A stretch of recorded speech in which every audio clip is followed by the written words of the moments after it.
Good evening, and today it's time to test the living daylights out of Sony's ultimate flagship camera for sport, video, wildlife, wedding, well, just about any kind of photography you could throw at it, the A1 Mark II. I'd like to thank Sony for lending me this camera for a short time for testing, and I'd also like to thank them for inviting me and a bunch of other photography journalists out to shoot with a camera at the Etihad Stadium last week, where we got to capture Manchester City trouncing Nottingham Forest 3-0. As usual though, this is a totally independent review. I'll be checking out both the camera's strengths and its weaknesses, although at this kind of flagship level, weaknesses can be a little hard to come by. Not a huge amount has really changed between this camera and the original A1 in terms of its physical makeup, which is perhaps why its price of $6,500 is not increased over the original. This is not necessarily something to complain about though. For example, a few years ago I was taken aback by the differences when I upgraded my 42 megapixel Sony a7R II camera up to a 42 megapixel Sony a7R III. The differences under the hood were enormous. The A1 Mark II features the same 50.1 megapixel full-frame stacked CMOS sensor as the original A1 camera, which runs at a very fast capture rate, only about 4 milliseconds, to reduce image distortions, although obviously not as instantaneous as the global shutter on the A9 Mark III. In these images I captured while quickly panning around a football pitch with a 400mm lens. I didn't see any distortions to straight lines like goalposts, well, barely anything anyway, despite shooting in electronic shutter mode. So the sensor is the same then, which is not a bad thing in itself. What counts with the Mark II camera though is what's under the hood. Firstly, Sony claim the new camera has better image quality at mid to high ISO levels due to improved processing, and we'll take a look at image and video quality in a few minutes. Secondly, improved AI autofocus processing, which gives you far better options for autofocus subject tracking, as well as 30% more accurate eye recognition and 50% better bird recognition. So you get Sony's full complement of autofocus subject tracking options here. Humans, cars, trains, airplanes, birds and insects, even letting you select which body parts of those animals to focus in on. There's even an auto subject detection mode if you trust the camera enough to just choose the subject for you, and you can customize that auto mode to either include or exclude your own choices of subject. And as for humans, we get Sony's facial recognition and priority modes for focusing in on a familiar face, so its flexibility combined with its reliability easily makes this one of the best autofocus systems on the market today. Here's my own favourite method for autofocusing while shooting sports, which is quite popular with other sports photographers. Customize the AF on button on the rear of the camera to tracking on and autofocus on, as you can see here.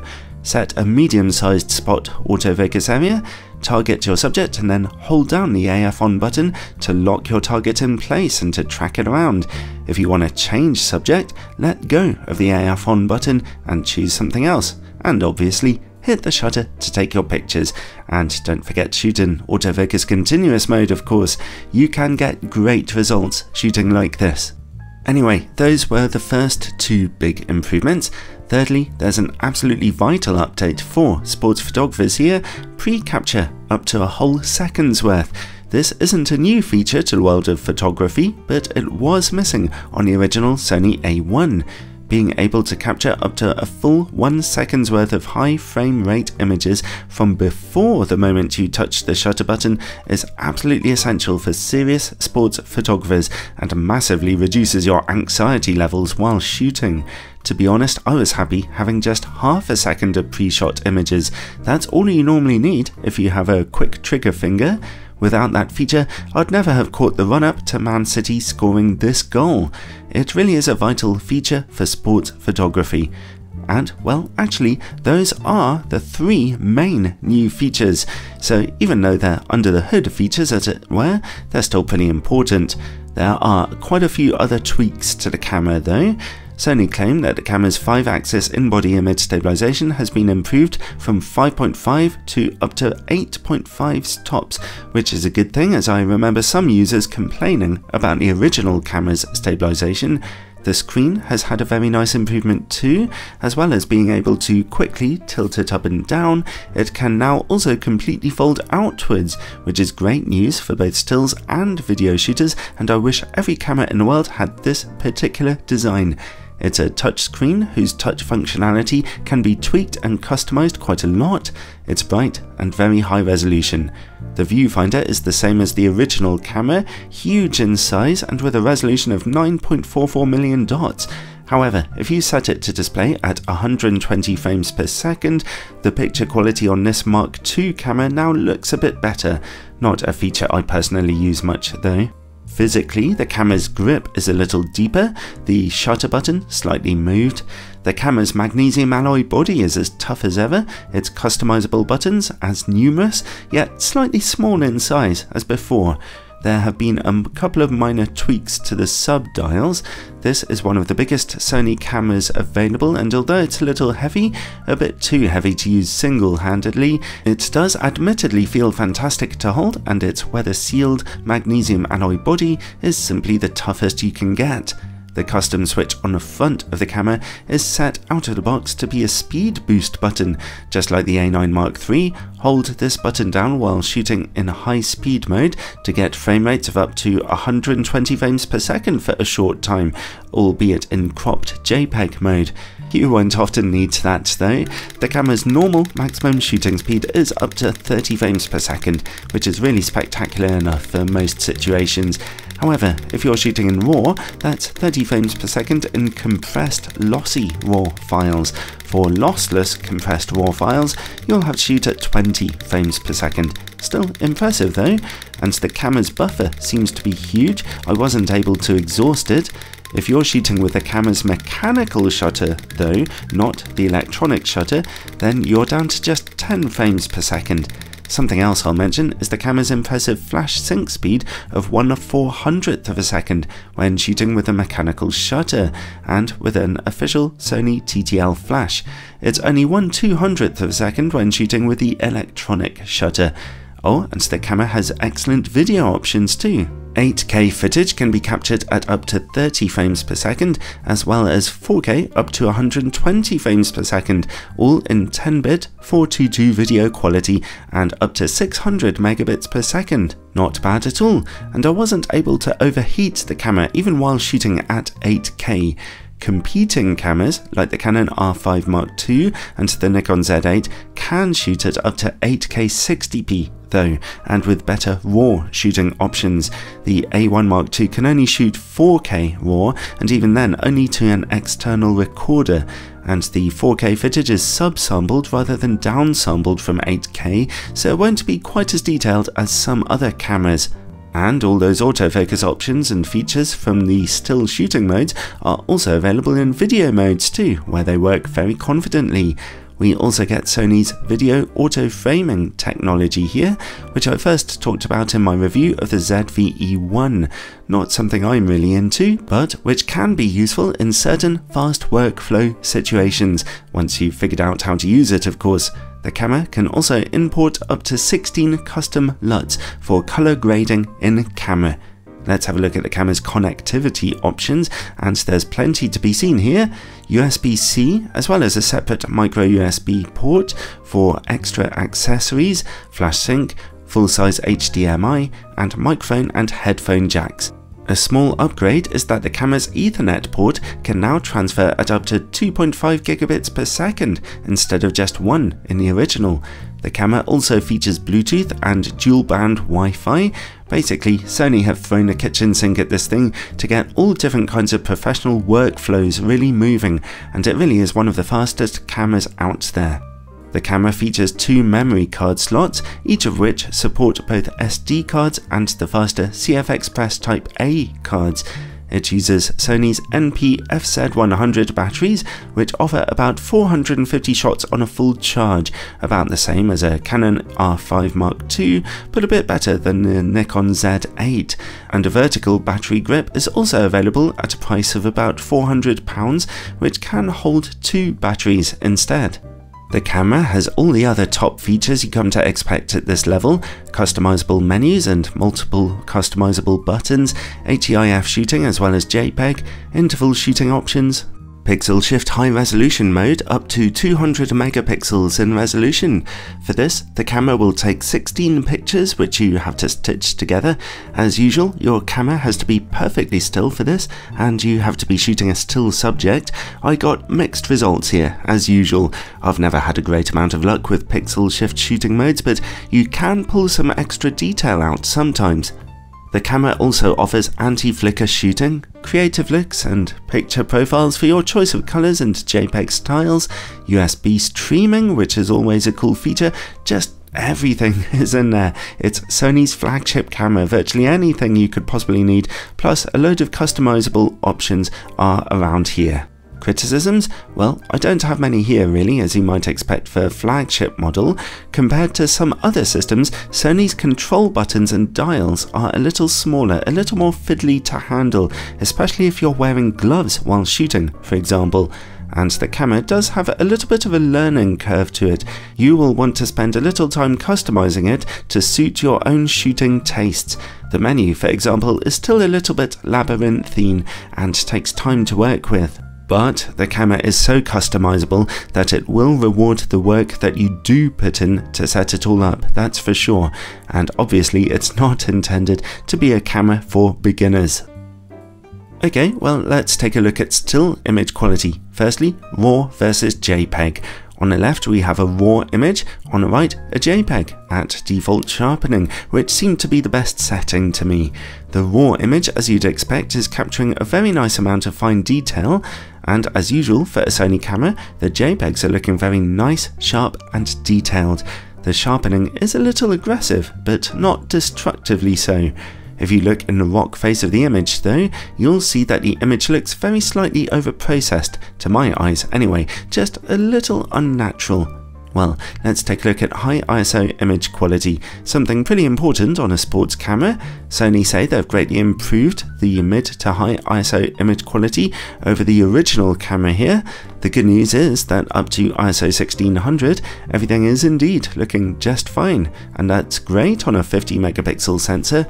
At ISO 3200 we are getting noise now, but detail levels are still very high. It looks like the engine is applying a little extra sharpening to the image here. The stress point comes at ISO 6400, where we see a lot more noise and far less detail, but still this is a usable image. ISO 12800 though just looks rough. Oh, and for anyone who's curious, here are the extra high ISO levels. Nothing good to see here. Still, overall, for a 50 megapixel sensor, this is a good noise performance actually. It's clear that Sony's JPEG engine is calibrated to preserve detail rather than reduce noise too aggressively, which would probably be my preference for sport pictures. Well, let's take a look at dynamic range then. The A1 Mark II has a very fast stacked sensor, which is often bad news for dynamic range. As you can see here, when shooting RAW, you can pull just an okay amount of detail out of your shadows, whether using the mechanical or electronic shutter. Slower sensors will do much better than this. I was quite impressed with how far down you can pull the highlights though, not to a record-breaking extent, but dynamic range is okay here. Alright, let's take a look at a few of the camera's video modes now. First up, 8K. The A1 Mark II's 8K footage is very good, packed with detail and with little visible noise up to ISO 800, although noise begins to emerge at ISO 1600. ISO 3200 is really struggling though, and ISO 6400 and 12800 are looking a bit too rough here. So it's very nice quality footage overall, but high ISO levels are noisy. For example, the Canon R5 and R5 Mark II actually produce slightly cleaner 8K footage than this. How about 4K though? 4K footage at 25p is quite sharp. I can tell it's subsampled rather than downsampled from a higher resolution footage, but it's still good enough. Again though, we're seeing a little noise at ISO 1600. ISO 3200 is holding out, but 6400 and beyond is just too noisy. Some good news though is that 4K footage at 60 frames per second is perhaps just a touch softer but not really any worse, so that's actually a fairly good performance for 4K at 60p. And finally, 4K at 120 frames per second. The footage again retains most of its detail, which is great news as other cameras do much worse at 120 frames per second. For example, the Canon R5 I previously mentioned, whose 4K 120p footage looks terrible. But again, we're seeing more noise on the Sony camera here. ISO 800 and 1600 are looking a bit noisy, although admittedly ISO 3200 is still just about usable. Don't go beyond that though. So, overall, the A1 Mark II offers fairly detailed footage in its various modes, with the possibility for high bitrate capture and no real artifacts or other problems, and its 4K 120p footage is better than the competition, but its video is a bit noisy at higher ISO levels. By the way, a minor issue in the camera's video menus is that you still have to switch between shooting in PAL or NTSC modes to change between 25 or 30 frames per second, 100p or 120p, which is a bizarre and antiquated issue of Sony cameras that can lead to confusion and really kind of needs fixing at this point. Anyway, let's take a look at rolling shutter levels. At 8K we are definitely seeing some wobbling on vertical lines when panning around and shooting video. But the good news is that at 4K or 1080p, no matter what frame rate you're shooting at, it's vastly reduced and much lower than normal. That fast sensor is doing its job nicely when shooting at 4K here. And finally, for anyone who might be interested, let's do my standard vlogging test. With image stabilization turned off, we naturally get some pretty bumpy footage here. Here's the standard image stabilization, not much different to be honest. Now onto active stabilization, again, not really that much of a difference. And finally, dynamic active stabilization. This is the best option to use. It's cropping into your footage a bit, and we're still getting some vibrations, but it's actually doing a reasonable job. With an even wider angle lens, if you were walking slowly enough, it might look quite smooth. Alright, let's wrap everything up then. This camera has it all and can easily handle just about anything you want to throw at it. The autofocus, speed, image quality, customizability, special features, everything is just there on the A1 Mark II, and shooting sports with it particularly is a dream come true. So the Sony A1 Mark II is probably the best camera that I've ever used, but with one disappointment, its price, $6,500 US. Is it really worth $2,000 more than the Canon EOS R5 Mark II or the Nikon Z8? It does have a number of small advantages over both those competitors, and if I were a pro sports photographer, the Sony would be my own choice. I do think its autofocus is just the best. But the Nikon and Canon cameras are almost as good, and in some cases they are actually better featured. For example, the R5 Mark II's eye detection autofocus, while not for everyone, is genuinely innovative, and both the Canon and Nikon lenses feature better video shooting options, although I do think the Sony camera has the edge in autofocus performance in video work too.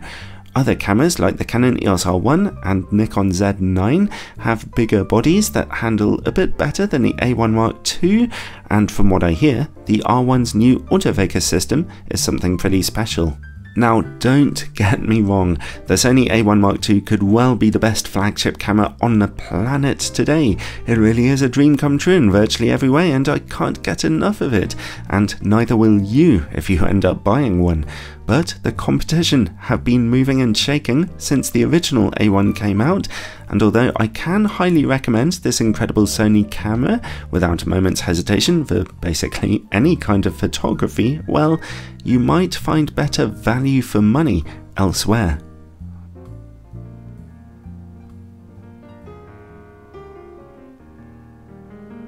Oh man, I enjoyed testing that thing out at the Etihad Stadium. What a blast just to be there and get such awesome pictures. Thanks for watching everyone. If you catch my videos often and you'd like to support this channel and its sponsorship free videos, check out my Patreon page in the description below, where supporters get all kinds of exclusive bonus content. Ciao for now.